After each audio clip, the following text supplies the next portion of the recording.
വസന്തം എന്ന് പേരിട്ടിരിക്കുന്ന നമ്മുടെ ഈ സമകാലിക നോവൽ ചർച്ച ഇവിടെ ആരംഭിക്കുകയാണ്.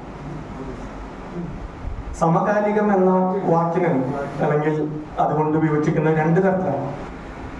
ഒന്ന്, ഇപ്പോൾ എഴുതിക്കൊണ്ടിരിക്കുന്ന സാഹിത്യകാരന്മാരും അവരുടെ കൃതികളും അടങ്ങുന്ന ആ ഒരു ലോകം. രണ്ടാമത്, ഈ കൃതികളുടെ കണ്ടന്റ് കൊണ്ട് അല്ലെങ്കിൽ എന്ത് പ്രമേയമാണ് സ്വീകരിച്ചിരിക്കുന്നത് അത് കാലികമായി ഇപ്പോൾ നിലനിൽക്കുന്ന സാമൂഹിക രാഷ്ട്രീയ പശ്ചാത്തലങ്ങളും വ്യക്തിബന്ധങ്ങളും ഈ കാലഘട്ടത്തിൽ ഉള്ള വ്യക്തിബന്ധങ്ങളും കൂട്ടിയടക്കുന്ന സമകാലികത പ്രകടമാക്കുന്ന കാര്യം. ഇതാണ് വളരെ പ്രാധാന്യം എന്ന് എനിക്ക് തോന്നുന്നു. കാരണം പക്ഷെ അതിന് കുറച്ച് അഭിപ്രായ വ്യത്യാസങ്ങൾ ഉണ്ടാവാം. കൃതികളിലെ പ്രമേയം സമകാലികത ഉൾക്കൊള്ളുന്നു എന്ന് പറയുമ്പോൾ അത് വളരെ മുൻപേ എഴുതിയ കൃതി തന്നെ ആയിരിക്കും. വളരെയധികം സാഹിത്യകാരന്മാർ, പഴയ സാഹിത്യകാരന്മാർ പോലും വളരെ ഈ കാലത്ത് പോലും വളരെ പ്രസക്തമായിട്ടുള്ള കൃതികൾ എഴുതിയിട്ടുള്ള ഇഷ്ടംപോലെ ചരിത്രം നമ്മുടെ മുമ്പിലുണ്ട്.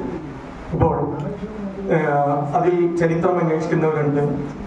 ആ ചരിത്രം കാലികമാവാൻ വേണ്ടിയിട്ട് കൃത്രിമത്വമായി പടച്ചു വിടുന്നതും ആശാസ്യമല്ല.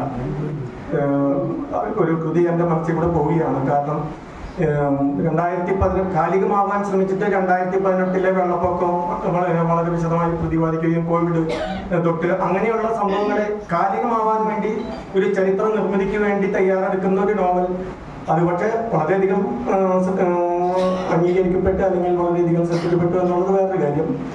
അപ്പോൾ അത് ചരിത്രം നിർമ്മിക്കാൻ വേണ്ടി നിർമ്മിക്കുന്നതും ആശാസ്യമല്ല, കാലികമാവാൻ വേണ്ടി കാലികമാവുന്നതും ആശാസ്യമല്ല. അത് കൃതികളുടെ പ്രമേയത്തിന്റെ ഭാഗമായി വരാൻ മാത്രമേ പാടുള്ളൂ എന്നുള്ളൊരു വിവക്ഷ എനിക്കുണ്ട്. എന്തായാലും നമ്മുടെ ഈ സമകാലിക നോവൽ പരിപാടിയിലേക്ക് നമ്മുടെ ഏറ്റവും വിശിഷ്ട അതിഥികളായിട്ട് വന്നിട്ടുള്ളത് സന്തോഷ് കുമാറും CS ചന്ദ്രികയാണ്. അവർ എഴുതിയിട്ടുള്ള കൃതികളിൽ ഏറ്റവും കാലികമായിട്ട് വന്നിട്ടുള്ളതും ഏറ്റവും അവസാനത്തെ അവരുടെ കൃതികൾ തന്നെയാണ്. സന്തോഷ് കുമാറിന്റെ തപമയുടെ അച്ഛൻ അപ്പൊ ഇതൊക്കെ വളരെ സമകാലികം തന്നെയാണ്. അപ്പൊ അവരെയാണ് നമുക്കിന്ന് അതിഥികളായി കിട്ടിയിട്ടുള്ളത്. അവരുടെ പ്രഭാഷണം നമ്മുടെ വസന്തൻ മാഷാണ്. സന്തോഷ് കുമാറിനും ചന്ദ്രികയ്ക്കും വസന്തൻ സാറിനും സുഖാർത്ഥമായ സ്വാഗതം. ഈ ചടങ്ങ് അധ്യക്ഷത വഹിക്കുന്നത് അന്വേഷണമാണ്, ശ്രീ അദ്ദേഹത്തിനും സ്വാഗതം. നന്ദി പറയുന്നത് നമ്മുടെ സുനിതയാണ്. സുനിത വേദിയിലേക്ക് വരണം. എല്ലാവർക്കും ഇത് ഇന്ന് വന്ന് ചേർന്നിട്ടുള്ള എല്ലാ എഴുത്തുകാരും കലാകാരന്മാരും അടങ്ങിയ നമ്മുടെ ഇന്ത്യൻ സദസ്സിനും സ്വാഗതം.